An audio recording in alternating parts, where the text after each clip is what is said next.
Hello, good evening, everybody, and welcome to just my short little kind of way of breaking up Sunday for you to follow up with discussions in small group. Now, we've been doing Living for Jesus through the book of Acts kind of series.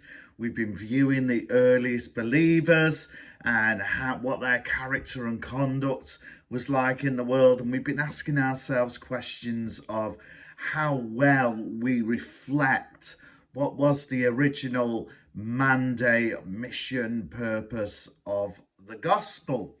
So this past Sunday, we looked at the place straight after the day of Pentecost, where there'd been about 3,000 that were added to the number of the disciples after a huge session of baptism.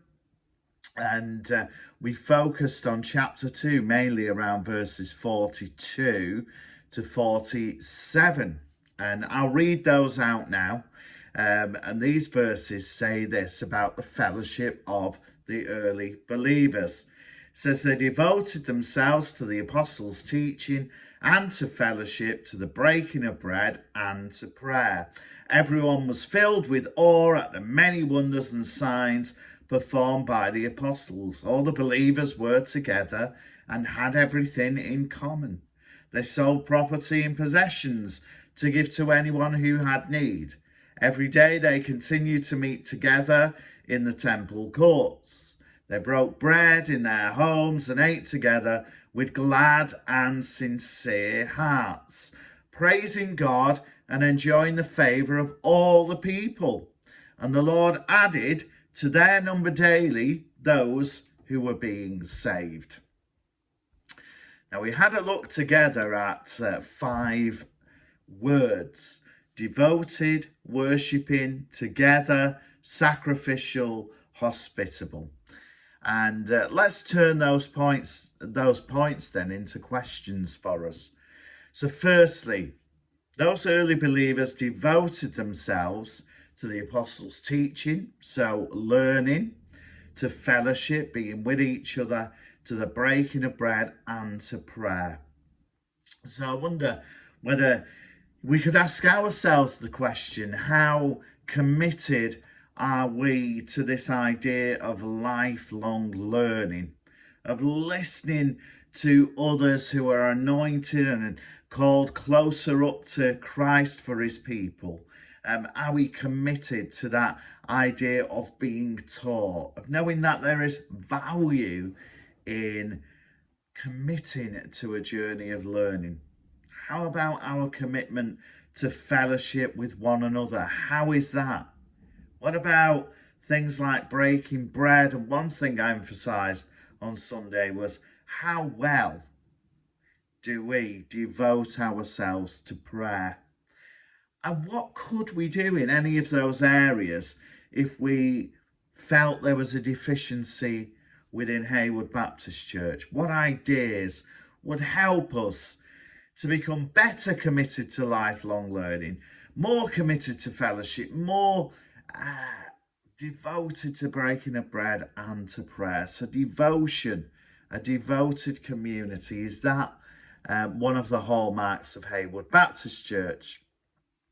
We noted as well the real note, the overarching tone, I would say, of worship or awe in the early believers. Are you, am I, are we as a community a worshipping community? And for me, worship is defined this way: love God and love your neighbour as yourself. Worshipping. Those early believers were also together. And my big question about this is togetherness isn't that we all agree 100% with each other. Togetherness, for me, is a recognition of the dignity, value, and worth of each person within a church fellowship, and that person's right to sit at the table in just the same way that I might have that right too. I might have that right given to me through privilege and education, But actually, what about people who don't express theology and don't even read the Bible in the same way that we do?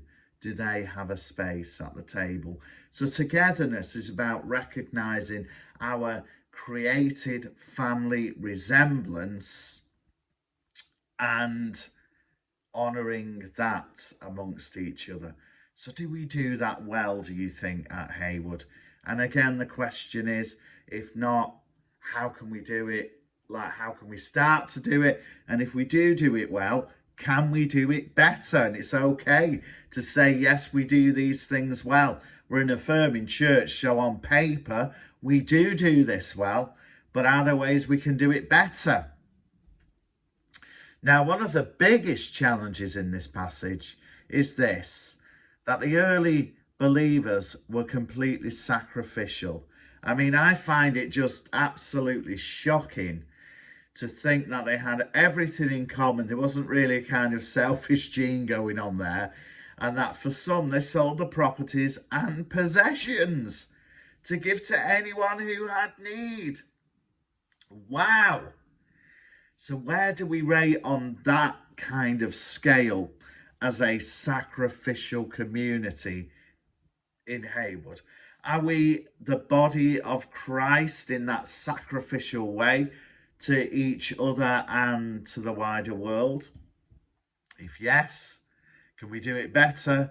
And if it really troubles us, then what do we need to do about that? You know, how do we embody this sacrificial living that those early believers demonstrated? And I think lastly, we looked at this kind of hospitality business, this radical hospitality in the early church, that they broke bread in their homes and they ate together with glad and sincere heart, praising God and enjoying the favour of the people. Hospitality. We don't really live, I wouldn't say, in a culture that encourages hospitality. And in fact, we probably live in a culture that encourages selfishness more than anything else, and acquirement and all of that. So, you know, how can we be more hospitable people? And how can we be a more hospitable church? And again, listen, I'm not saying we are or we aren't. I think we're really quite good at many of these things. But as always, I want to encourage us, there is room for improvement. And if you're sat tonight in your discussions thinking, well, I don't see any evidence of these things, well, be brave enough to say, and let's have a discussion about, well, if you don't see evidence of hospitality, let us hear about it, and then let's commit ourselves to return to what seemed to be the original blueprint for what is church. A place where there's radical devotion, worship, togetherness, sacrifice, and hospitality. Have a great time having discussions together. And if you go off in tangents, you don't have to worry about that. If you disagree with me, you don't have to worry about that, because we're all journeying together. We're all trying to discern the mind and heart of Christ for one another and for the community of Haywood. And you know, there might be things where I've got my finger on the pulse, and there might be other places where my finger is not on the pulse.